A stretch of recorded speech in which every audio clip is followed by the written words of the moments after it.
Y nosotros miramos ya al mercado y arrancamos con las claves de hoy, las claves de Wall Street, porque hoy han pasado cosas. La batalla de los chips, que pone en alerta a todas las empresas de semiconductores, entre ellas la principal Nvidia, el consumo estadounidense que aguanta y los constructores que se vuelven aún más pesimistas. ¿Qué está pasando en la vivienda para que, pese a que no hay ventas y la venta está prácticamente colapsando a niveles de 2010 o incluso cerca ya de niveles de la gran crisis financiera, el precio esté aguantando?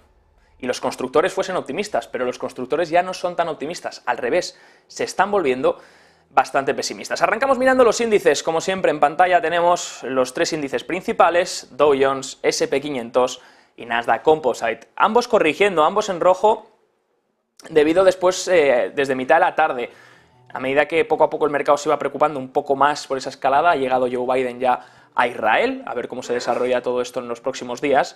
El S&P 500 ya se planta en menos 0,23%, Nasdaq Composite menos 0,37% y Dow Jones menos 0,23%, en un día en el que los intereses siguen repuntando. Y es que, acuérdense, veíamos los intereses, y es que están haciendo, prácticamente intentando hacer un nuevo máximo el interés del 10 años. Esto es muy importante, el interés del 2 años de hecho se ha disparado a un máximo no visto desde el 2006. Los intereses están intentando romper el récord que ya hacían la semana pasada. Hubo una cierta relajación la semana pasada en estos tramos largos de la curva, aquí estamos mirando el interés del bono a 10 años, fíjense la relajación, y esta vela tan fuerte, este rebote tan fuerte se produjo el jueves pasado, cuando conocíamos dato de inflación y dato de peticiones iniciales de desempleo. Un dato de inflación que no avanzaba, que no daba ningún progreso en la general. En la subyacente sí, pero en la general mostraba de nuevo que se mantenía en el 3,7% debido a un repunte, por supuesto, energético. Y desde entonces, junto con unas peticiones iniciales de desempleo que mostraban que todavía no llega el desempleo masivo al sector laboral, y eso preocupa, por si luego acaba trasladándose a una inflación en los salarios, veíamos este repunte de los intereses que ha ido acompañándose toda la semana. Y hoy, además, con los datos de consumo que enseguida vamos a analizar, esos datos de ventas minoristas que han salido más fuertes de lo esperado, pues el mercado está descontando que los tramos de largos de la curva, los tramos a 20, 30, 10 años en este caso, se tienen que mantener con unos intereses más elevados. Ahora mismo el interés del 10 años en el 4,85%.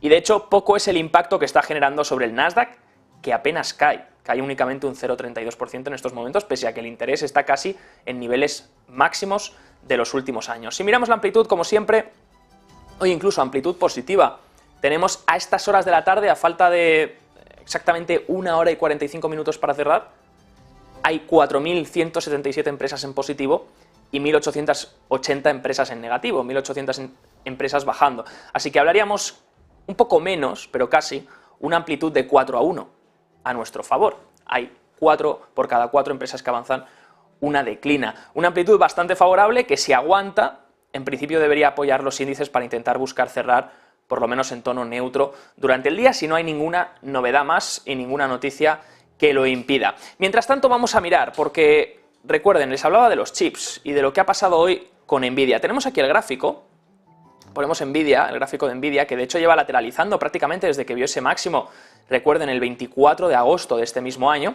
Fíjense que fue también en agosto cuando los índices empezaron a lateralizar o incluso empezaron a corregir a partir de verano más o menos, finales de julio, principios de agosto, justamente en el momento en el que las acciones que han sido las líderes del rebote, de las líderes de todo el rally que hemos visto en 2023, se han parado. En cuanto se han parado esas acciones y han dejado de subir y hacer nuevos máximos, ahí es cuando el índice le está costando seguir adelante. Y es que los líderes tienen que reactivar, esos que han sido los ganadores del año, tienen que mostrar un buen comportamiento para que el índice pueda seguir subiendo. Porque si empiezan a mostrar debilidad, entonces posiblemente veamos que este rally ha podido llegar a su fin. Sea como sea, Nvidia, que por lo menos debilidad muestra obviamente desde verano, pero resiliencia está mostrando hoy. Fíjense la vela cómo la está cerrando, tras la caída que acumulaba en el día de hoy. Caída importante, de más del 6%, y es que las acciones caían debido a que un funcionario estadounidense había confirmado que las exportaciones de los chips A800 y H800 de la compañía estarían restringidos para su venta en China. Por lo tanto, Nvidia, que había fabricado expresamente esos chips para que se pudiesen exportar y vender también a China, no podría hacerlo. Y eso se repercute, por supuesto, en menos facturación para la compañía. que esos chips que también son demandados ahí en China no podrían comercializarse. Esto lo ha informado Bloomberg, y es que los chips, como les decía, se crearon específicamente para exportar a China después de las restricciones que ya introdujo Joe Biden en 2022. Las normas restringen las exportaciones de chips a filiales extranjeras de empresas con sede en China, Macao y otras regiones también. Sin embargo, los que estén diseñados para otro tipo de cosas, como por ejemplo son los juegos, teléfonos inteligentes o portátiles, no están sujetos a este requisito, más bien los chips más centrados en la parte de defensa. Nada más conocer esto, pues el índice de semiconductores caía, Nvidia también caía, alertado por este movimiento. De hecho, si miramos el índice de semiconductores de Filadelfia, caía hoy fuertemente, pero está intentando recuperar. Fíjense que ahora mismo solo cae un 1,47%. También el índice de semiconductores, que a partir del 31 de julio es cuando empezó a mostrar debilidad y corregir ligeramente con respecto a la subida que ya llevaba acumulada. Miramos eso y miramos también a otras claves en el día de hoy. Enseguida les voy a enseñar el próximo gráfico, donde vamos a ver esa producción industrial, producción que se ha enseñado hoy, que hemos tenido hoy el dato, y donde vemos que vuelve a repuntar en términos mensuales. Fíjense, repunta un 0,3%, se esperaba que no hubiese ningún tipo de movimiento con respecto al mes pasado en la producción industrial estadounidense, pero repunta ligeramente, 0,3% con respecto al mes anterior, y en términos interanuales sigue descendiendo. ¿Qué quiere decir esto? Que la producción industrial estadounidense con respecto a los últimos 12 meses sigue yendo a la baja. De hecho, ahí se tienen que fijar en la línea azul, y ven que la línea azul desde más o menos el primer trimestre, finalizando el primer trimestre del año 2023, desde entonces la línea azul viene corrigiendo a la baja hasta llegar ahora a 0,08%. Ese es el cambio anual de la producción industrial con respecto a los últimos 12 meses, prácticamente en cero. Eso significaría que no ha habido ningún progreso en esa producción industrial que ha llevado a cabo Estados Unidos. Mientras tanto, y mientras vemos un sector manufacturero que ya sabíamos que lleva sufriendo durante meses, es algo que hemos visto en los PMIs regionales, en los PMIs nacionales, y que ya incluso las empresas manufactureras lo han dicho. Lo que sí que vemos es cierta resiliencia en el consumo estadounidense. Eso es lo que ha permitido que la recesión no llegue. Un consumidor que se ha mantenido mucho más resiliente, con mucho más efectivo del que se esperaba y más ahorros. Y fíjense, hoy se han publicado las ventas minoristas. Había mucho miedo por estas ventas minoristas porque recuerden que en octubre se reanudaban los pagos de deuda estudiantil. Esos pagos que se habían perdonado desde la pandemia, desde 2020, se había paralizado el pago para los que lo quisiesen, y ahora vuelven a reanudarse en octubre, por lo que es dinero, aproximadamente se calcula que de una media entre 300 y 400 dólares mensuales, obviamente depende del caso, pero es dinero que deja de trasladarse a otros bienes de consumo y que debe trasladarse a pagar esa deuda. Muchos analistas apuntaban a cuidado con las ventas minoristas. Sin embargo, estas ventas minoristas han sorprendido. De hecho, han salido mejor de lo que esperaba el consenso. El consenso esperaba aproximadamente un 0,3% de cambio, ha sido un 0,7% con respecto al mes pasado, 4 décimas por encima de lo esperado. Pero no solo eso, sino que incluso si miramos las categorías, y enseguida se las voy a poner, si miramos las categorías aquí pueden ver las diferentes categorías mensuales, no ha sido debido a las gasolineras, ya que el mes pasado decíamos, bueno, las ventas minoristas han crecido, sí, pero es lógico, porque las ventas minoristas se dan en términos nominales, se dan en términos de dólar. Entonces, si resulta que la gasolina el mes pasado había incrementado un 10% y las ventas minoristas prácticamente todas incrementaban en gasolineras, entonces era debido a que la gente estaba pagando más en gasolineras por la gasolina y los galones de gasolina que echaban. Pero ahora lo que estamos viendo este mes es que no ha sido solo en gasolineras. De hecho, las gasolineras suben un 1% aproximadamente, si no me equivoco. 0,9% es específicamente el dato. Pero vemos incrementos también del 1% en los vehículos a motor, vemos incrementos del 0,4% mensuales en comida y bebida, en tiendas de comida y bebida, vemos también un 3% en incremento de retailers, también vemos un incremento fuerte en sitios de comida rápida y de bebida, fuerte incremento en diferentes categorías, mientras que vemos caídas de ventas minoristas en todo lo que es ropa, menos 0,8%, y todo lo que es electrónica, y también temas materiales para construcción. Fíjense, eso sí, que si cogemos el dato no ajustado estacionalmente, le quitamos esos ajustes que hace el BLS a todos los datos, recuerden que en los datos estadísticos siempre se hace un ajuste estacional para intentar mantener ese equilibrio estacional en los datos. Bien, pues si empezamos a quitar esos ajustes estacionales en los datos que publica el BLS, empezamos a ver cosas muy raras. Por ejemplo, ya lo veíamos en el dato de empleo. Si quitábamos los ajustes estacionales, realmente se había destruido empleo el mes pasado y no creado. Y aquí, si quitamos los ajustes estacionales, en las ventas minoristas también vemos una caída fuerte, del 5% en el consumo. Así que, ¿quién miente? ¿Mienten los ajustes estacionales o dicen la verdad?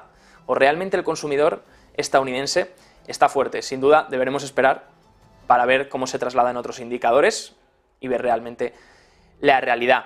Mientras tanto, fíjense, el GDP Now, que es el que predice cuál va a ser, el modelo que predice cuál va a ser el dato de PIB estadounidense en el tercer trimestre, está prediciendo ahora mismo un crecimiento alrededor del 5,1%. ¿Y por qué les digo que el consumo es tan importante? Porque fíjense en el color rosa o más bien rojizo.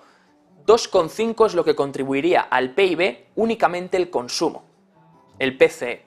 Por eso es tan importante el consumo ahora mismo en Estados Unidos, porque si llega un momento donde, como decían ayer los grandes bancos, una vez publicaban resultados, llega un momento en el que se agotan esos ahorros de la pandemia, ese dinero que tienen ahorrado las familias, tendrán que reducir su consumo. Y si reducen su consumo, entonces el PIB está condenado a bajar, porque depende, en última instancia, del consumo como categoría principal. Recuerden que el 70% aproximadamente del PIB estadounidense es consumo.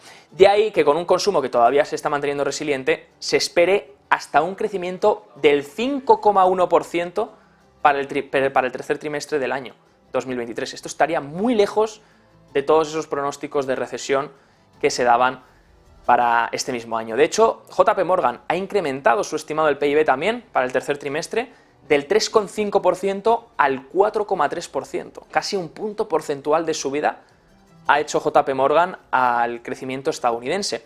Parece ser que la economía estadounidense va a crecer a un ritmo importante durante el año 2023. Veremos si 2024 es cuando realmente llega esa ralentización que se esperaba con los efectos de las subidas de tipos. ¿Qué ha dicho Barkin de la Reserva Federal, que ha hablado hoy? Dice que si la recesión finalmente llega, es posible que sea más leve de lo que se esperaba y bastante más suave de lo que estaban esperando el resto de miembros. También dice que el camino hacia la inflación todavía no está claro, pero que ve cierto progreso.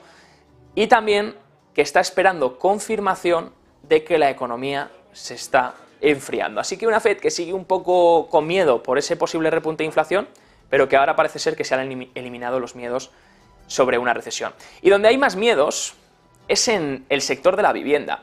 Fíjense, les comentaba algo hace unos cuantos meses, les decía, ¿por qué si las ventas de vivienda están cayendo de forma drástica? De hecho, aquí creo que tenemos las ventas de vivienda, ahí lo tienen, fíjense, la caída en las ventas de vivienda en el año 2023 es el nivel más débil desde la gran crisis financiera.